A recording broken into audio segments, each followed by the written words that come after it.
Hi, my name is Bob. Welcome to my today's story, The Little Mermaid, Ariel's Underwater Lullaby. Deep beneath the sparkling surface of the ocean, where sunlight danced through crystal clear waters like golden ribbons, there lived a young mermaid named Ariel. Her flowing red hair moved like silk in the gentle currents, and her emerald green tail shimmered with scales that caught every ray of filtered sunlight. She lived in the most beautiful part of the underwater kingdom of Atlantica, where coral castles rose from the sandy floor and schools of colorful fish painted the water with their brilliant hues. Ariel was the youngest daughter of King Triton, the mighty ruler of all the seven seas. The palace where she lived was carved from pearl and mother of pearl, with towers that spiraled up toward the surface like giant seashells. Gardens of sea anemones swayed in the courtyard, their tentacles creating a rainbow of colors, while seahorses played tag among the kelp forests that surrounded the royal grounds. But tonight was special, for Ariel had discovered something wonderful. While exploring a hidden grotto near the palace, she had heard the most enchanting sound, a melody so pure and sweet that it made her heart flutter like a butterfly fish. The sound came from an ancient conch shell, half buried in the sand and covered with centuries of coral growth. When she had cleaned it carefully and held it to her ear, she heard not just the echo of the sea, but a lullaby from ages past, sung by the very first mermaids who had ever lived in these waters. The melody was unlike anything in her collection of human treasures. It was deeper than the songs sailors sang above the waves, more mysterious than the whale songs that echoed through the deep trenches, and more beautiful than even the music her sisters made when they performed their concerts for their father. This was a lullaby of the sea itself. This, woven from the whispers of currents, the sighs of sleeping whales, and the gentle tinkling of shells rolling in the tide. As the moon rose high above the ocean that night, casting silver beams that penetrated deep into the water, Ariel swam through the sleeping kingdom with the magical conch shell cradled in her arms. She passed by the homes of sleeping fish families, where clownfish parents tucked their little ones into the safe embrace of their anemone homes. She glided over gardens where sea turtles dozed on soft beds of seagrass, their ancient eyes closed in peaceful dreams. The first stop on her journey was the nursery grotto, where the youngest sea creatures of the kingdom spent their nights. Baby dolphins floated near the surface, their mothers keeping watchful eyes even in sleep. Tiny seahorses clung to strands of kelp with their curled tails, swaying gently with the current. And in the softest sandbeds, baby rays nestled close together like underwater clouds. Ariel raised the conch shell to her lips and began to sing the ancient lullaby. Her voice, clear and pure as spring water, carried the melody through the water. The notes seemed to take physical form, appearing as glowing bubbles of soft blue and green light that drifted through the nursery like fireflies. Each bubble that touched a sleeping creature left behind a gentle glow that promised sweet dreams and peaceful rest. The lullaby went like this, though no human words could truly capture its beauty.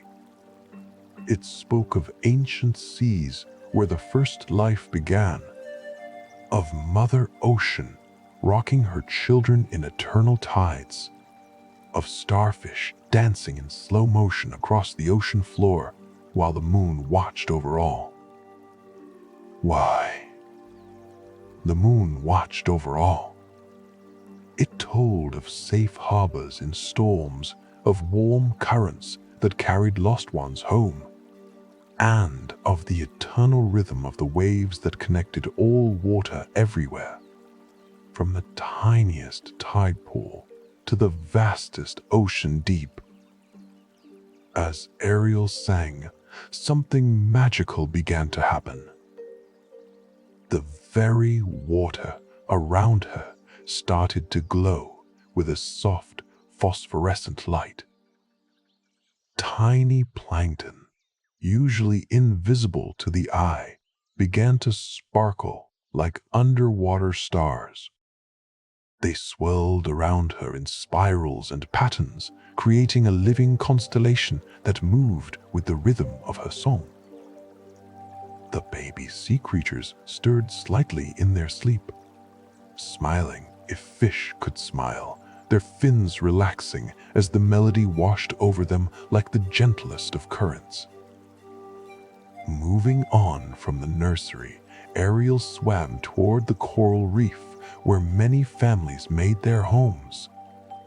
Here, parrotfish had wrapped themselves in cocoons of mucus for the night, a strange but effective way to stay safe while sleeping. Angelfish hovered motionless near their favorite coral branches, and schools of tang fish had gathered in protective clusters, their bright blue bodies dimmed to a softer shade for nighttime. The lullaby continued to flow from the conch shell, and Ariel noticed that even the coral polyps seemed to respond. They extended their tiny tentacles a bit further, swaying in time with the melody as if conducting an underwater orchestra.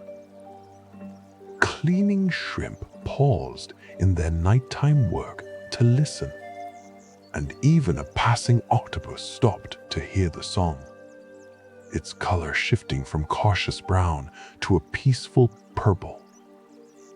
As she swam, Ariel remembered the story her grandmother had told her about the lullaby.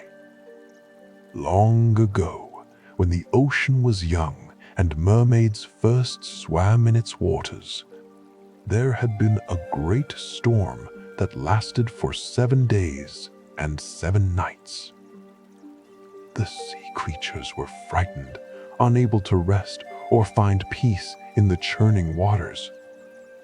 Then, the queen of all mermaids had sung this very lullaby, and her voice had calmed the storm, soothed the waters, and brought sleep to every creature from the surface to the deepest trench. Since then, the lullaby had been passed down through generations, but over time, it had been forgotten by most. Only the conch shells remembered, holding the melody in their spiral chambers like a secret waiting to be discovered. And now, Ariel had found it, just when the kingdom needed it most. For recently, there had been unrest in the waters. Ships passing overhead had been dropping strange objects into the sea, and unfamiliar sounds from their engines had been disturbing the natural rhythm of ocean life. Many of the sea creatures had been having trouble sleeping, and even the whale songs had taken on a worried tone. But tonight, with the lullabies spreading through the water, peace was returning. Ariel swam deeper toward the twilight zone where the water grew darker and cooler. Here lived the more unusual creatures of the sea, those who rarely saw sunlight and made their own light to navigate the darkness. Lanternfish with glowing spots along their sides had gathered in great schools, their lights blinking in seemingly random patterns. But as the lullaby reached them, their blinking began to synchronize, creating waves of light that pulsed in time with the melody. Giant jellyfish drifted by like living parachutes, their long tentacles trailing behind them like ribbons. The lullaby seemed to make them glow brighter, their translucent bodies becoming like floating lanterns that lit Ariel's way. Even the mysterious gulper eels with their enormous mouths and tiny eyes seemed to relax as the song reached them, coiling into more comfortable positions in their rocky hideaways. The magic of the lullaby was not just in its melody, but in the way it connected every living thing in the ocean. As Ariel sang, she could feel the network of life around her, each creature linked to every other through invisible threads of water and song. The tiny shrimp were connected to the great whales, the coral polyps to the swimming fish, the seaweed to the sea stars. All were part of one great symphony of life, and the lullaby was reminding them of this ancient truth. Swimming back toward shallower waters,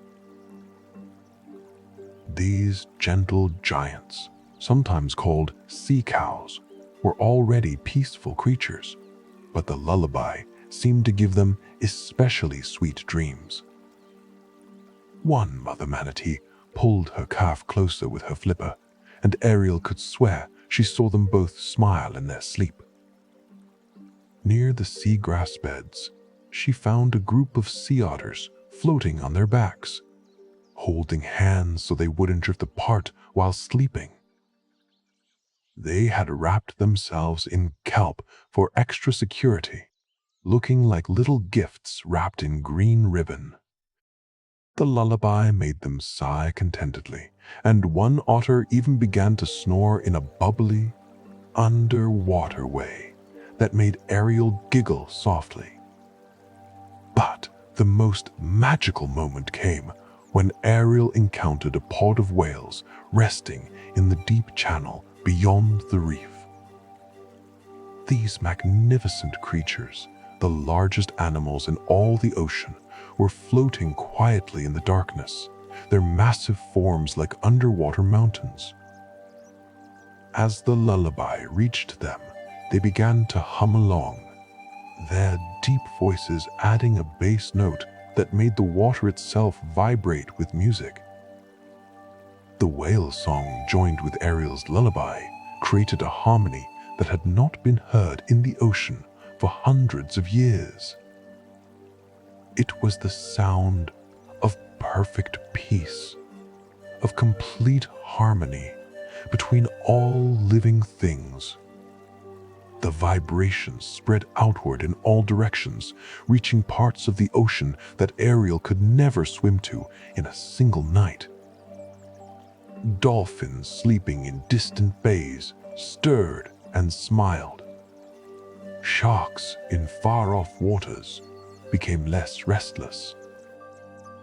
Even the tiny creatures in tide pools along distant shores felt the calming influence of the combined song. As Ariel continued her journey through the sleeping kingdom, she came upon her own sister's chambers. Aquata, Andrina, Arista, Athena, Adela, and Delana were all asleep in their shell beds, their hair floating around them like colorful clouds. As the lullaby drifted through their room, each sister seemed to nestle deeper into sleep, and their dreams became filled with the most beautiful visions of underwater gardens and dancing seahorses. The lullaby was teaching Ariel something important too. As she sang, she understood that being a guardian of the sea meant more than just collecting treasures or exploring new places. It meant caring for every creature, from the tiniest plankton to the mightiest whale. It meant being a bridge between all living things, helping them remember that they were all part of the same ocean family. Swimming through a forest of kelp, Ariel watched as the tall fronds swayed in perfect rhythm with her song. Seabirds who dove deep to sleep underwater in air bubbles they created seemed more peaceful.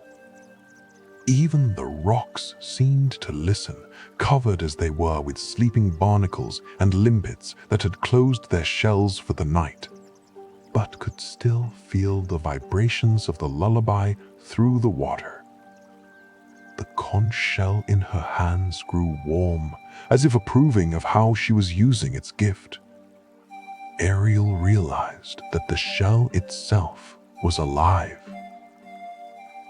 It held within its spirals all the lullabies ever sung in the ocean, all the mothers soothing their young, all the gentle sounds of water moving over sand and stone through countless ages.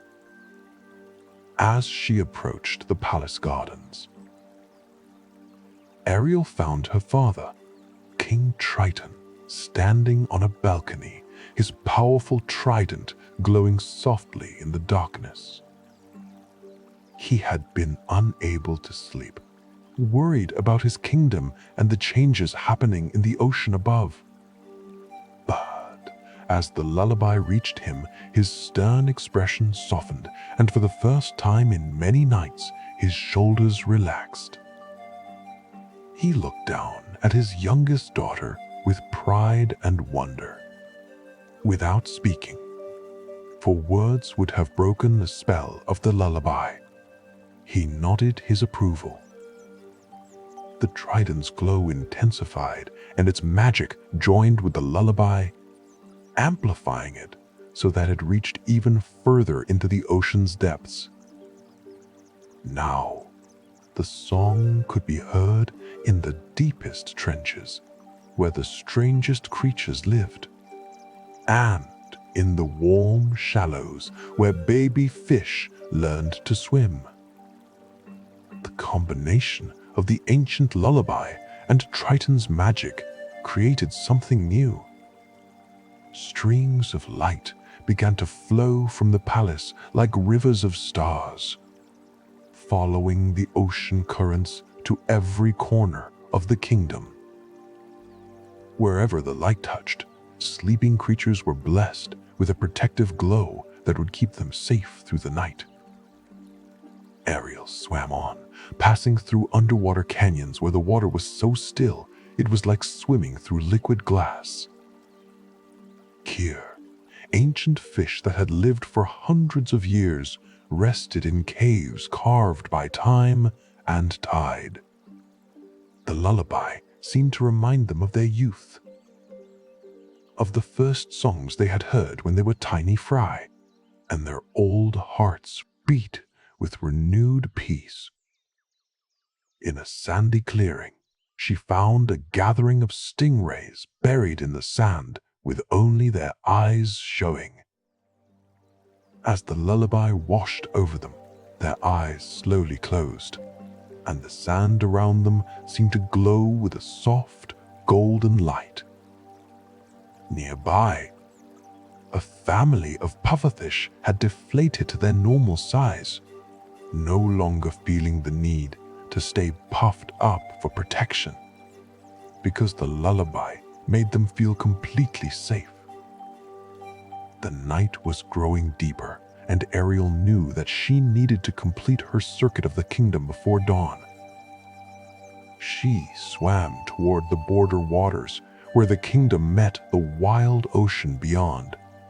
Here lived the creatures who were half wild, half tame, not quite part of the kingdom, but not entirely separate either.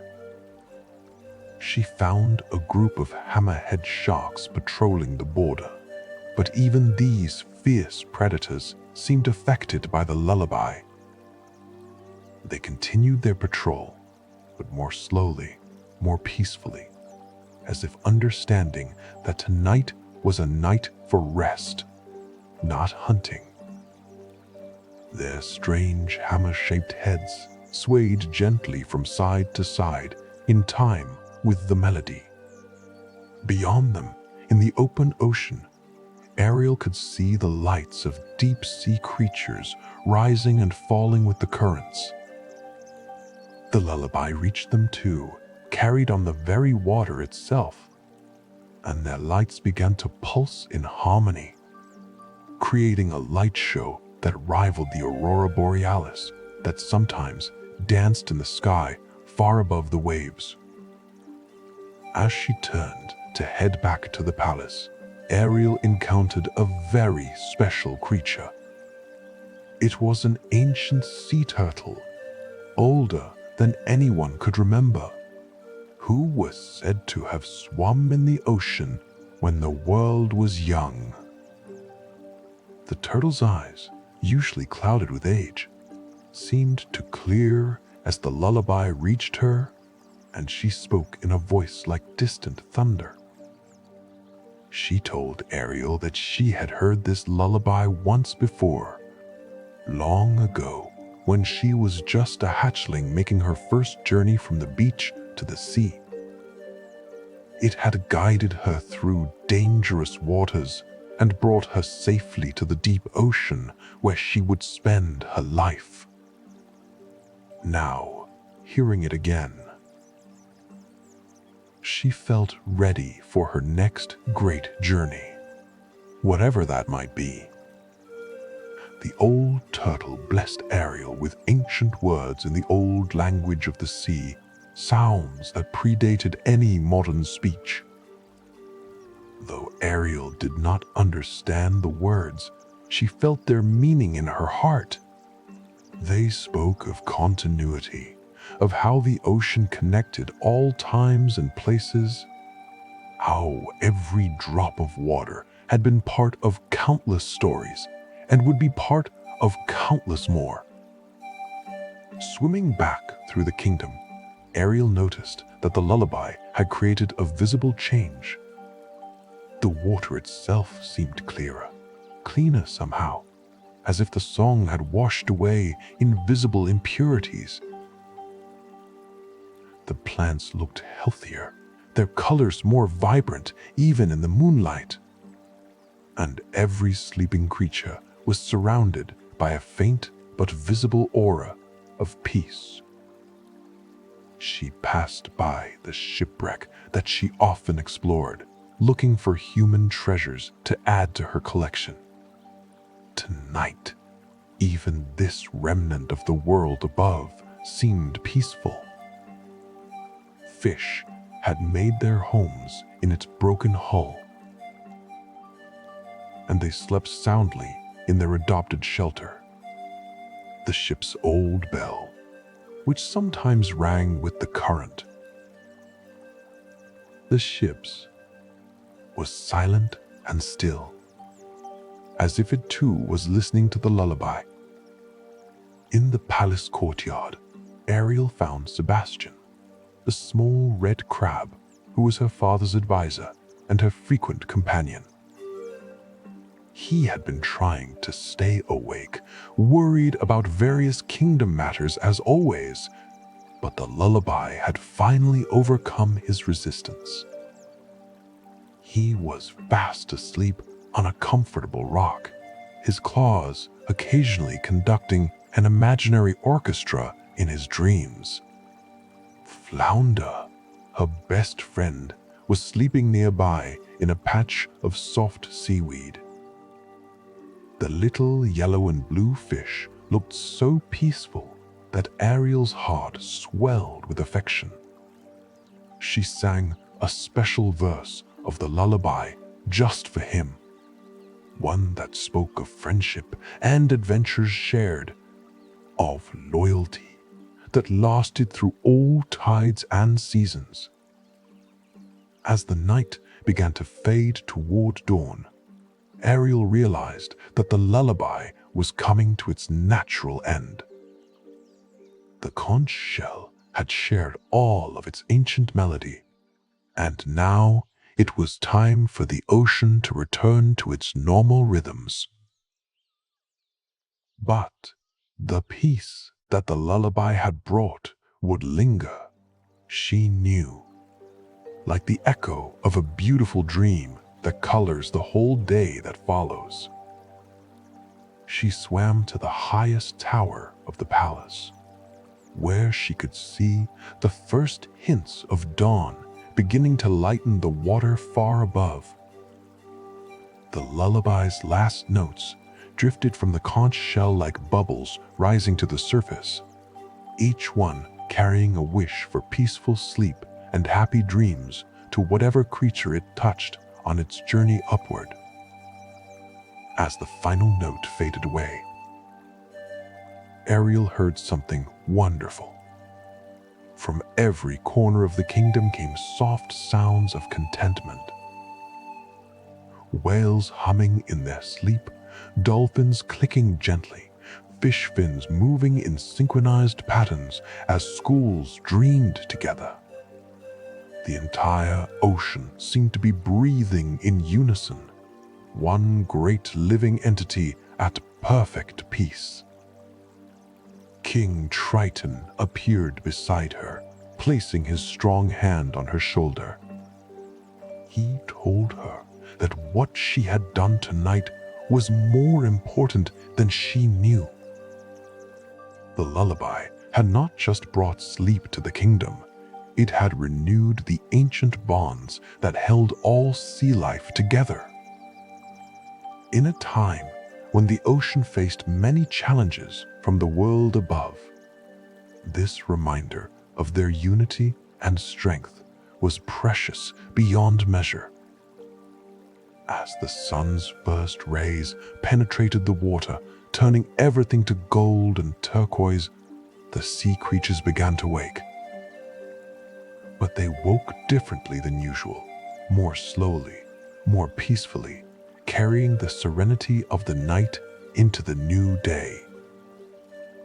Baby fish emerged from their hiding places without fear.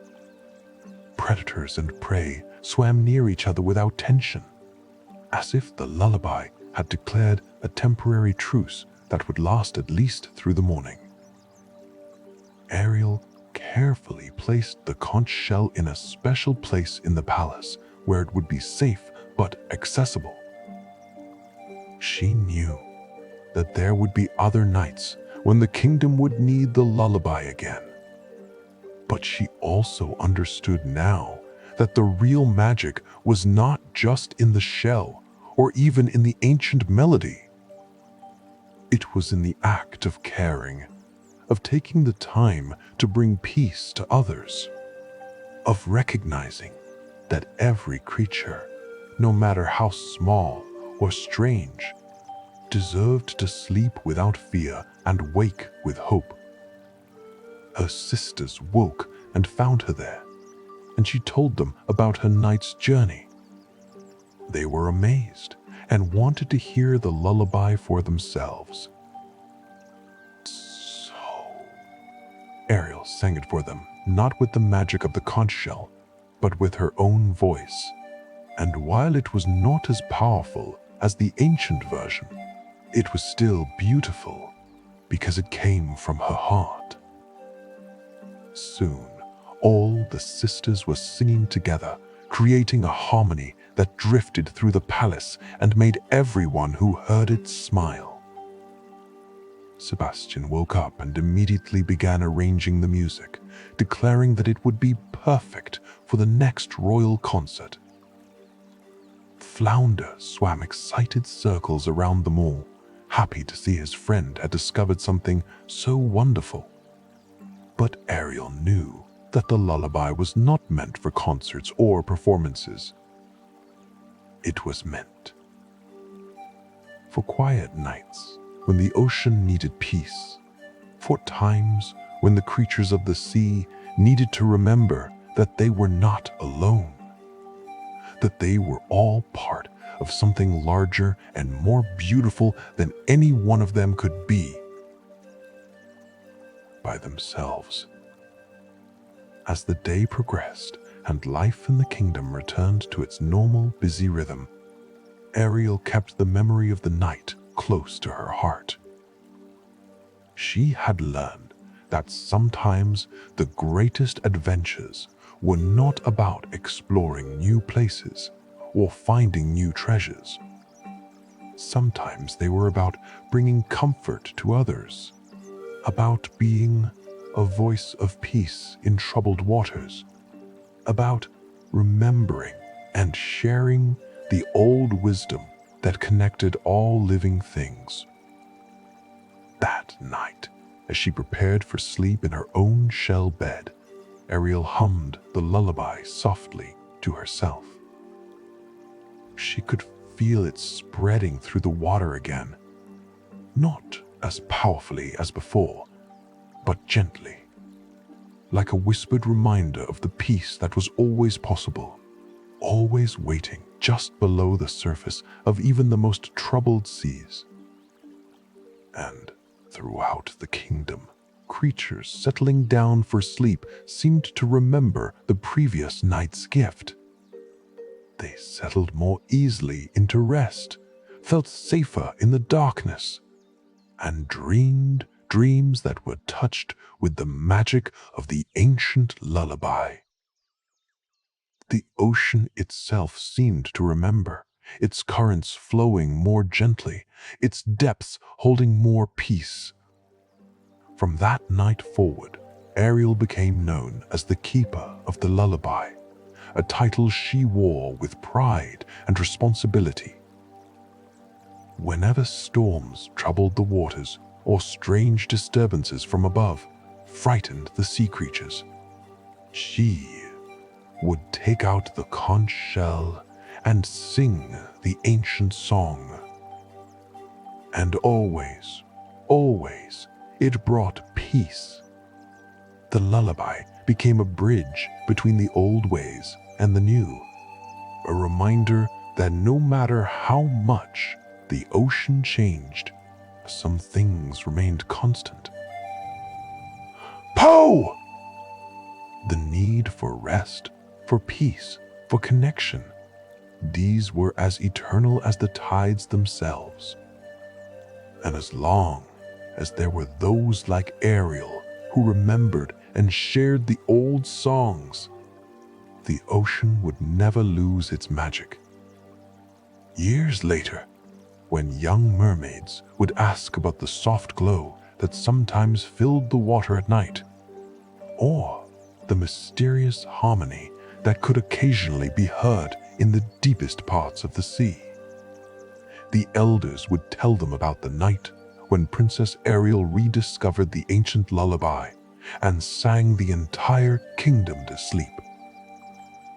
They would tell of how one young mermaid's kindness had renewed the bonds of the ocean community, how her willingness to spend an entire night bringing peace to others had created a legacy that would last forever. And sometimes, if the young ones were very lucky, they might hear the lullaby themselves, carried on the current from wherever Ariel was swimming, still sharing the gift of peaceful sleep with all who needed it. The ocean never forgot that night, and neither did its creatures. In the movements of the tides, in the songs of the whales, in the whisper of water over sand, the lullaby continued, an eternal song of peace that connected all waters everywhere, from the smallest tide pool to the vastest deep, reminding every creature that they were part of one great family. held together by the endless, nurturing embrace of the sea. And so, whenever you hear the ocean sound, whether in a seashell held to your ear or in the waves upon a beach, remember that you might be hearing an echo of Ariel's underwater lullaby, still bringing peace to all who listen, still connecting all waters and all creatures in an eternal song of rest and dreams and the promise of peaceful tomorrows beneath the waves.